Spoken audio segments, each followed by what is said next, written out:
నమస్కారం. మనం శ్రావణ మాసంలో ఉన్నాం. శ్రావణ మాసం లక్ష్మీ మాసం అయినే చెప్పుకున్నప్పటికీ సర్వదేవతా మాసంగా కూడా చెప్పుకోవాలి. శ్రావణ సోమవారాలు శివార్చన, మంగళవారాలు గౌరీ అర్చన, శుక్రవారాలు లక్ష్మీ అర్చన, శ్రావణ శనివారాలు వెంకటేశ్వర స్వామిని అర్చించే రోజు, విష్ణు అర్చన చేసుకునే రోజు. శ్రావణ శనివారాన్ని విశేషంగా జరుపుకోవచ్చు. అయితే ఈ శ్రావణ మాసం లక్ష్మీ మాసం అని చెప్పుకుంటున్నాం మనం. దేవతలంతా కలిసి ఒక పెద్ద యజ్ఞం సంకల్పించారట ఒకప్పుడు. చేసిన తర్వాత ఈ యజ్ఞం మొదలుపెట్టాక సప్తర్షులు ఏమన్నారంటే, ఈ యజ్ఞ ఫలితాన్ని ఎవరైనా సర్వోత్కృష్టమైన దైవానికి సమర్పించాలని భావించారు. ఎవరు యజ్ఞ పురుషుడు అని భావిస్తే త్రిమూర్తుల్లో ఎవరో ఒకళ్ళని ఈ యజ్ఞంలో ఆయన ఈ మొత్తం యజ్ఞానికి ఆయన్ని అధిపతిని చేయాలని భావించారు. ఈ త్రిమూర్తుల్లో ఒకడు ఎవరు గొప్పవాళ్ళు అనేది తెలుసుకోవడం కోసం బ్రహ్మమానస పుత్రుడైనటువంటి భృగు మహర్షిని అందుకు పంపించారు. అయితే భృగువు ముందు బ్రహ్మలోకానికి వెళ్తే తండ్రిని ఎంత పిలిచినా ఆయన పలకలేదట. ఆయన సృష్టి క్రమంలో ఆయన హడావిడిలో ఆయన ఉన్నాడనమాట. సృష్టి చేసే పనిలో వాడిని సరస్వతీదేవి వీణ వాయిస్తుంది. ఆయన వీణానాదం వింటూ తన బొమ్మలు చేసుకునే పనిలో మునిగిపోయాడు. దాంతో ఆయనకు విసుగు పుట్టింది. నువ్వు యజ్ఞపురుషుడిగా ఎట్లా పనికొస్తావు? పనికిరావు, నీకు అసలు దేవతార్చనే ఉండదు, అర్చనే ఉండదని స్వయంగా తండ్రినే శపించాడు భృగువు. ఆ తర్వాత ఆయన కైలాసానికి వెళ్ళాడు. కైలాసంలో శివపార్వతులు ఇద్దరు ఆయన తాండవము ఆమె లాస్యంలో మునిగి వాళ్ళిద్దరూ ఆనంద నృత్యం చేసుకుంటున్నారు. భృగువు ఎంత పిలిచినా వాళ్ళు పలకల. దాంతో ఆయనకి ఇట్లా లోలత్వంతో ప్రవర్తిస్తున్నావు కాబట్టి కేవలం లింగ రూప ఆరాధనే ఉంటుంది, నీకు సాకార రూప ఆరాధన ఉండదని పరమేశ్వరుని కూడా శపించాడు. ఈయన ఒక మహర్షి, ఈయనకి శపించాలన్న ఉద్దేశం కలిగింది. అట్లా అక్కడి నుంచి మూడో వ్యక్తి అయినటువంటి శ్రీ మహావిష్ణువుని పరిశీలించడం కోసం, ఆయన యొక్క పరిస్థితి ఏమిటో చూడడం కోసం భృగు మహర్షి వైకుంఠానికి వెళ్ళారు. వెళ్ళేసరికల్లా విష్ణువు లక్ష్మీదేవి వాళ్ళ ఆనందంలో వాళ్ళు ఉన్నారు. ఆయన నిద్రలో ఉన్నాడు. నిద్రావస్థలో ఆమె పాదాలొత్తుతూ మైమరపతోటి ఆవిడ ఉంది. ఉండేసరికల్లా ఆయన ఎంత పిలిచినా పలకట్లేదని కోపంతో మహావిష్ణువుని గుండెల మీద కాలుతోటి తన్నాడు.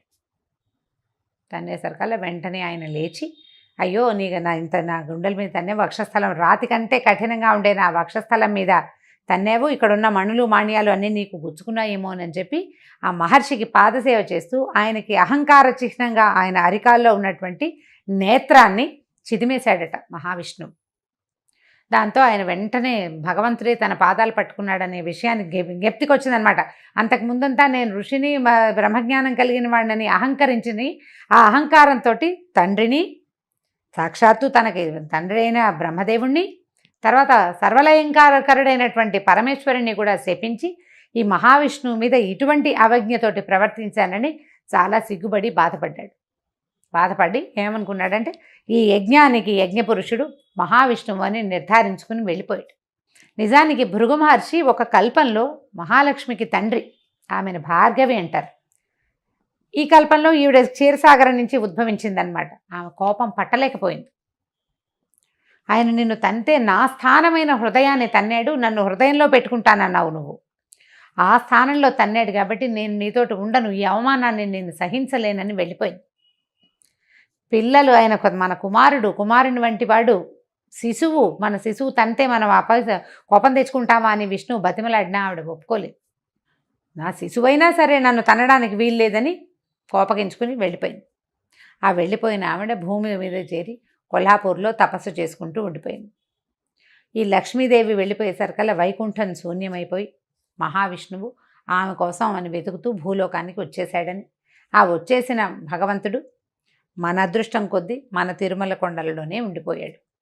భూమి చేసుకున్న అదృష్టం, భారతీయులు చేసుకున్న అదృష్టం, అందులోనూ తెలుగువారి అదృష్టం ఏంటంటే మహావిష్ణువు మన ప్రాంతానికి రావడం. ఆయన తిరుమల కొండల్లో ఉండగా ఆయన ఆకలి దప్పులతోటి అలమటిస్తున్నాడని, లక్ష్మీ మీద విరహంతో బాధపడుతున్నాడని తెలుసుకున్నటువంటి దేవాది దేవతలంతా కలిసి ఒక గోవుని గోవత్సాన్ని సృష్టించి ఆ ప్రాంతానికి పంపించారు. ఆ కాలంలో రాజుగా ఉన్న ఒక చోళ రాజు రాజ్యం చేస్తూ ఉన్నాడు ఈ ప్రాంతానికి. లక్ష్మీదేవే స్వయంగా నాథుడు బాధపడుతున్నాడని ఈ ఆవుని దూడని తీసుకొచ్చి రాజుకు అప్పచెప్పింది.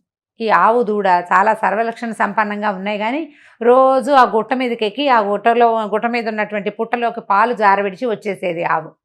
కొన్నాళ్లకి తెలుసుకుని ఆవు ఇట్లా పుట్టలోకి పాలు విడుస్తోందని, దానివల్లే దూడ కూడా పాలు చాలటం లేదని తెలుసుకున్నటువంటి ఇక పశువుల కాపరి ఆ ఆవు ఎక్కడికి వెళ్తుందో గమనించి ఆ ఆవులోంచి ఆవును కొట్టబోయాడు. ఆ పుట్టలోంచి పైకి వచ్చినటువంటి మహాపురుషుడిని చూసేసరికల్లా హతమారిపోయాడు. చోళరాజును కూడా భగవంతుడు శపించాడు. కళ్ళు పోతాయి నీకు, నీ ప్రాంతంలో ఇలాంటి పని జరిగింది కాబట్టి. అయితే అప్పుడు కొంచెం దెబ్బ కూడా తగిలింది మహావిష్ణువుకి. ఆ తర్వాత ఆయన తిరుమల కొండల మీదే వెంకటాద్రి మీదే వకుళమాత ఆశ్రమానికి చేరాడు. లక్ష్మీదేవి యొక్క అంశ పద్మావతీదేవిగా ఆకాశరాజుకి దొరికింది. భూమిని తన్నుతుంటే దువ్వుతూ ఉండగా, అంటే నాగేటి చాలలో సీతాదేవి ఎలా దొరికిందో అదేవిధంగా పద్మావతీదేవి కూడా ఆకాశరాజుకి నాగేటి చాలలో దొరికింది. ఆ ఆడ శిశువుని పెంచుకున్నారు వాళ్ళు. ఆమెకు పద్మావతి అని పేరు పెట్టారు. ఈ తర్వాత కాలంలో ఈ వెంకటేశ్వర స్వామి మన మహావిష్ణువు కొండల మీదకి వెళ్ళటంతో శ్రీనివాసుడు అనే పేరుతోటి అక్కడ ఉండటం మొదలుపెట్టాడు వకుళమాత ఆశ్రమాల్లో. ఆ తర్వాత కాలంలో ఆయన పద్మావతీదేవిని చూడడం, ఆమె ఎందున్నటువంటి లక్ష్మీ అంశకి ఆకర్షితుడయ్యి ఆమెని వివాహం చేసుకుంటానని చెప్పడంతో వకుళమాత స్వయంగా ఆకాశరాజు దగ్గరికి వెళ్ళి పద్మావతి శ్రీనివాసుల కళ్యాణం జరిపించింది. ఆ తదనంతరం లక్ష్మీదేవి అక్కడికి వచ్చేయటం, పద్మావతి లక్ష్మీదేవుల తాలూకు సంవాదంలో భగవంతుడు సాలగ్రామ రూపిగా అక్కడ శిలాస్వరూపంగా ఈ తిరుమల కొండల మీద వెంకటాద్రి మీద వేంచేసి ఉన్నాడు. అయితే ఇలా వెంకటాద్రి మీద వేంచేసి ఉన్న వెంకటేశ్వర స్వామికి మనం శనివారము వెంకటేశ్వర దినంగా భావిస్తాం. మనం నమ్ముతాం ఖచ్చితంగా. శనివారం నాడు ఉపవాసాలు ఉంటాం వెంకటేశ్వర స్వామి కోసమే. శనివారం నాడే కాలినడకన దేవాలయానికి వెళ్ళాలనుకుంటాం. వెంకటేశ్వర స్వామి దేవాలయానికి తప్పకుండా వెళ్తాం. అయితే ఈ శ్రావణ మాసంలో ఇది అమ్మవారికి ప్రీతిపాత్రమైన మాసము, అది వెంకటేశ్వర సంబంధమైన మాసం అవడం వల్ల శనివారాల్లో గనక వెంకటేశ్వర స్వామి ఆరాధన చేస్తే ఈ 4 వారాలు విశేషమైన ఫలితం లభిస్తుంది. ఎట్లా భగవంతుడు వెంకటేశ్వరుడుగా మారి దశావతారాలలో లేనిటువంటి ఈ అర్చాస్వరూపము మనకి భూమి మీద ఈ కలియుగానికి మన కోసమే అవతరించిన కథని ఒక్క మాట జ్ఞాపకం చేసుకుని స్వామికి చలిమిడితోటి దీపారాధన కనుక చేస్తే చాలా అఖండమైన ఫలితం లభిస్తుంది.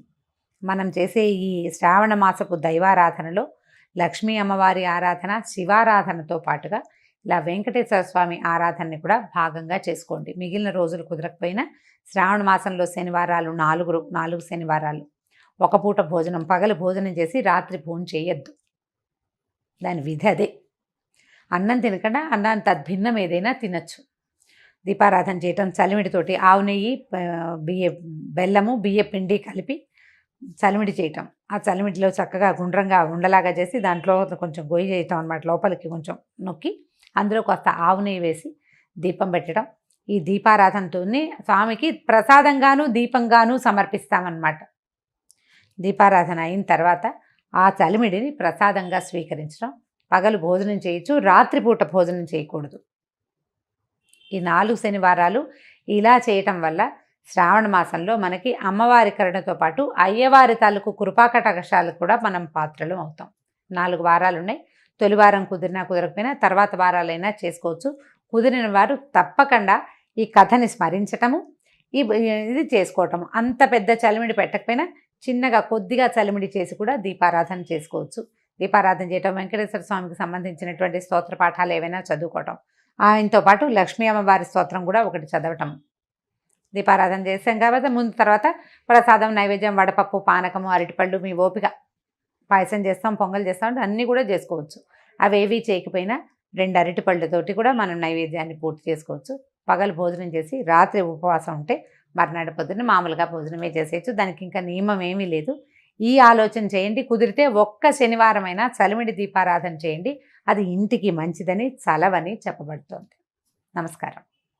సుమన్ టీవీలో మీ పర్సనల్ అండ్ బిజినెస్ ప్రమోషన్స్ కోసం కింది నెంబర్కి కాంటాక్ట్ చేయండి.